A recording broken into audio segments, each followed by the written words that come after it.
Hello guys, আসসালামু আলাইকুম। আমরা এমন এক জায়গায় আছি যেমন আগেকার মানুষ বলতেন যে এক গাছ, এই যে যেমন এক গাছ সাজে আরেক গাছ বাজে, তাহলে এই সাজ সেজেছে এটা হলো শিমলের গাছ। তার জন্য মহতরাও গানে লিখেছে যেমন শিমলের তোলা বাতাসে ওড়ে গো। তো এই শিমলের ফুল যখন ফুটে তখন কিন্তু অত সুন্দর লাগে, সুন্দর সুন্দর হ্যাঁ ফুলগুলো পড়ে আছে।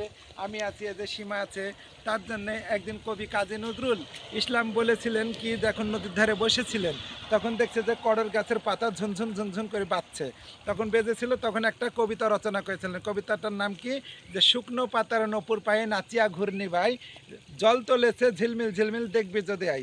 তো যখন ওই দুপুরবেলা পানির উপরে ওই ঢেউটা সূর্যের তাপ লাগে তখন দেখবেন যে চাঁদের মতো নাই, তাই দেখছি। তাই আমি এখন ঘুরি ঘুরি দেখাবো যে সুন্দর সুন্দর সুন্দর হ্যাঁ ফুল তো ফুটে দেখতে ভালো লাগছে। আচ্ছা সীমা আপা, আপনি কিছু বলেন।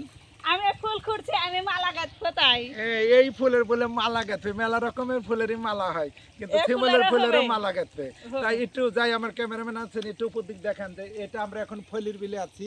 ফলির বিলে যে শিমলের গাছ, এদিকে হাঁটিছি। আর মনে হয়েছে যে কি জানি পড়ি আছে, দেখতে ভালো লাগছে। ভালো লাগছে। আপনারা যারা যারা ভিডিও করার ইচ্ছুক তারা আপনারা চলে আসবেন এই শিমলের গাছতলা।